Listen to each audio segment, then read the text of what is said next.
Sekuru Soko ati tisangane mutauni apa. Andipo mari yefertilizer nembeu. Ndatoburuka supko kapane 3 hours kapa ndakavamirira. Sei vanonoka kudai so. Rega ndimbovafonera. Hello Sekuru Soko. Hello mfana Mandevu, kuri sei? Ndapinda mutauni sekuru. Ndatoburuka supko. Ndatone 3 hours ndakakumirirai. Watopinda mutauni? Okay. 10 minutes ndenge ndasvika ipapo. Uri papi?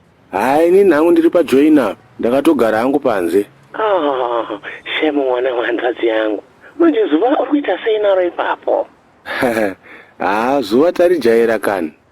Tikacheme zuva here isusu. Ko, manje kaprogramu kekufambira pasi pemhino. Manga madya here naiva Mandemvu? Handisati ndadya zvangu Usanyare muzukuru. Okay. Saka iwe zvauchaita kapa. Enda chero paona panodyiwa chikafu ipapo. Unodya ndosvika ndichibhadhara. Paunongotori pakati pekudya ndendatosvika. Upiwa kana dzingi ipapo. Imimi muri wemakotsika. Upiwa neka black label kakomwa. Muchakaziva here? Saka ita zvaunoita muzukuru ikwako. Ine ndakanimbopesa kabasa kandiurawo panapa. Ndakuona manje. Handiti foni nemotoka. Handiti zvakuzafona chekushaya papa. Foni yakazara moto sekuru, yakazara. Saka ndosvika manje sununguka muzukuru ipapo. Uite zvaunoda. Idya. Ndakuti usimbe. Udzokere kumusha wakasimba. Pakanaka. Chikafu chemutaundi ndanga ndichachiziva here ichi.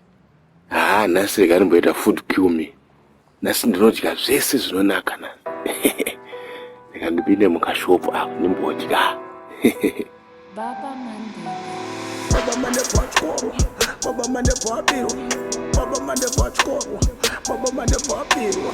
Ndakabirwa utsangu, ndakachema mawe, ndakabirwa utsangu, ndakarohwa hosi. Makadi yenyu nhasi. Munoda kudya zvakaita seko nhasi. Tiripo hedu makadiwo. Nhasi ndikuda dishi remafruits, hot dog, maspaghetti, nika black label coat. Andione coat re-black label. Wandigira coat re-black label. Okay, bakuru, rega tiwe nazo. Nhasi ndobuda muno ndine matama muno kutange chindumure chaicho.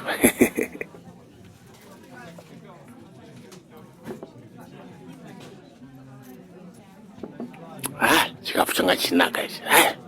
Biri renyu raita 50 American wakuru. Okay, mira ndifonere sekuru wangu. Vari kusuka mai manje panapa. Vanobhadhara zvese izvi. Vachatokupa netipi wangu sekuru wangu. Vane mari, vanobhadhara zvese. Tipi, okay. Hello sekuru. Mandevu ndaipi? Waguta kawadya ka? Dumbu rako vaimaka. Ndadya sekuru zvaita ndaguta. Dumbu rako penya rakuvaima. Chiuya imubhadhare, paudiwa kubhadhara sekuru. Hanzi 50 American. Chiruka manje muzukuru yanga mene. Unoonachi, boboko vakafa vari chikwereti changu saka zvaenderana ipapo. Sekuru yowe vakomana. Saka chitoita plan semurume ukura nendevu dzese ungabva washaya plan here. Ita musha iwe muzukuru. Ita plan ipapo. Bye. Wakagodi, iziziriwe here. Yowe vakomana. Ndafiri yangu kumusha. Ndandiri kuyangwa hangu mukaka wamombe. Yowe. Life iundo vakomana. Tiri mustrago. Yawa. Security. Baba Mandevu achorwa. Baba Mandevu apirwa. Baba Mandevu apirwa. Ndakabirwa utsangu, ndakachema mawe,